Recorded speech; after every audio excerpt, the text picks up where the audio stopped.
25th February. இன்றைக்கி ஏசப்பா நம்மளை பற்றி என்ன சொல்கிறாங்கன்னா, உபத்திரவம். நான் உபத்திரவப்பட்டது எனக்கு நல்லது, அதனால் உமது பிரமாணங்களை கற்றுக்கொள்கிறேன்னு சங்கீதம் 119:71 சொல்லப்பட்டிருக்கு. நம்ம நிறைய வாட்டி உபத்திரவப்பட்டிருக்கலாம், அது எல்லாமே நல்லதுக்கு தான்.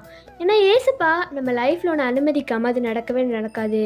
அப்படி அது உபத்திரவான விஷயமா இருந்தாலும் ஏசப்பா அதை ஈஸியான வழியில் நமக்கு சால்வ் பண்ணி தந்துடுவாங்க. நம்ம உபத்திரவப்பட்டோன்னா அது மூலயமா ஏசப்போட பிரமாணங்கள், ஏசப்போட வார்த்தைகள், வசனங்களை நம்ம கற்றுக்கொள்வோம். நிறைய சுச்சுவேஷனில் நீங்கள் உபத்திரவப்பட்டிருக்கலாம், ஆனால் இனிமேல் நீங்கள் அதை நல்லதுன்னு நினைங்க. ஏன்னா அதன் மூலயமா நம்ம ஏசப்போட பிரமாணங்களை நம்ம கற்றுக்கொள்ள முடியுது. எவ்வளோ பெரிய நல்ல விஷயம் அது. உபத்திரப்படும் போது யாருமே கவலைப்படக்கூடாது. ஏசப்பா அதுலேருந்து ஈஸியாக நம்மளை காப்பாற்றுவாங்க. இன்றைக்கி நம்ம ஏசப்பாட்ட என்ன கேட்கணுன்னா, ஏசப்பா உபத்திரவத்தை எனக்கு இவ்வளோ தந்ததுக்கு ஸ்தோத்திரம் ஏசப்பா, உங்களோட பிரமாணங்களை நான் கற்றுக்கொள்கிறேன், அதுக்கு உதவி செய்யுங்கன்னு கேளுங்க. ஏசப்பா கண்டிப்பாக ஹெல்ப் பண்ணுவாங்க. பை ட்ரூத் ஆஃப் மெல்ஷி, ஹாவ் அ குட் டே.